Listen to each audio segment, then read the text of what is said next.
نحمده ونصلي ونسلم على رسوله الكريم اما بعد اعوذ بالله السميع العليم من الشيطان الرجيم بسم الله الرحمن الرحيم۔ معزز محتشم ناظرین کرام، السلام علیکم ورحمۃ اللہ وبرکاتہ۔ 7 ایسے کام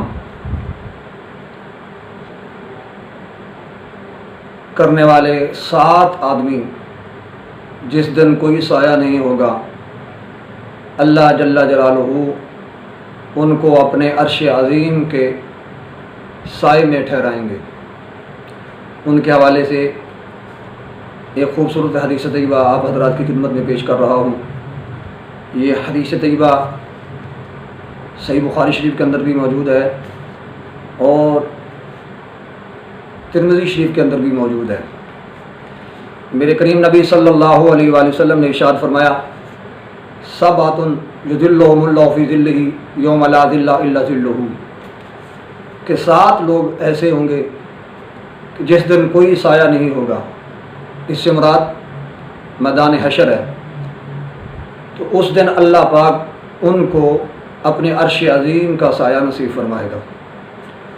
ان میں پہلا فرمایا امام عادل، یعنی کہ عادل حکمران، انصاف کرنے والا حکمران۔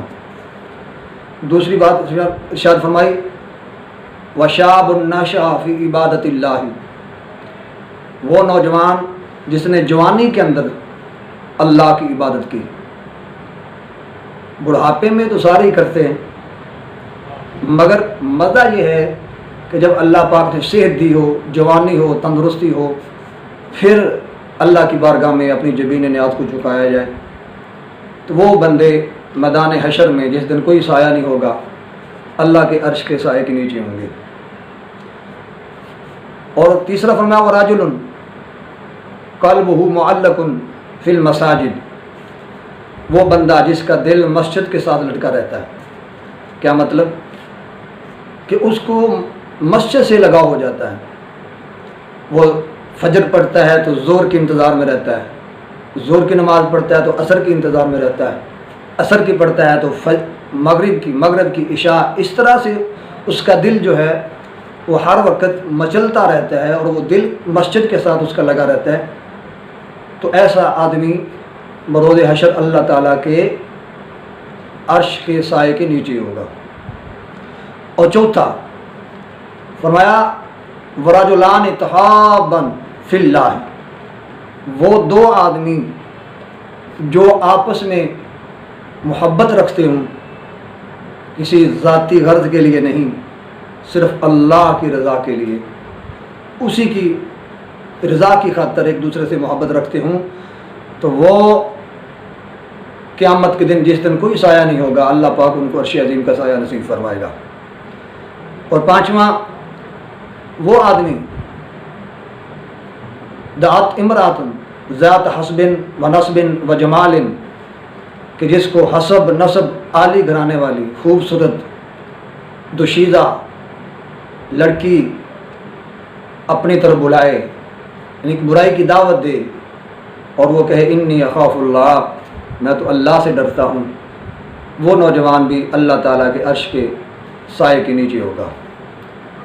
اور اسی طرح فرمایا 6واں وہ آدمی جو اپنا مال اللہ کی راہ میں خرچ کرتا ہے، اس انداز سے چھپ چھپا کر، پوشیدہ طور پر، کہ وہ دائیں ہاتھ سے خرچ کرتا ہے تو بائیں کو بھی پتہ نہیں چلتا، وہ بندہ جو اللہ کی رضا کی خاطر اللہ کی راہ میں مال خرچ کرتا ہے، وہ بھی اللہ کے عرش کے سائے کے نیچے ہوگا۔ اور 7واں اور آخری وہ شخص ہوگا جو کہ تنہائی میں اکیلا، یا وہ ہو یا اس کی پاک پروردگار کی ذات ہو، وہ بندہ اکیلا بیٹھا ہو اور وہ اللہ تعالیٰ کے خوف سے، اللہ کے ڈر سے اس کا دل نرم پڑ جائے اور وہ اللہ سے ڈر جائے اور اس کی آنکھوں میں آنسو آ جائیں۔ وہ تنہا اللہ سے ڈرنے والا، تنہائی میں بیٹھ کر اللہ کی بارگاہ رونے والا، وہ شخص قیامت کے دن جس دن کوئی سایہ نہیں ہوگا، اللہ جل جلالہ اپنے عرش عظیم کا سایہ نصیب فرمائیں گے۔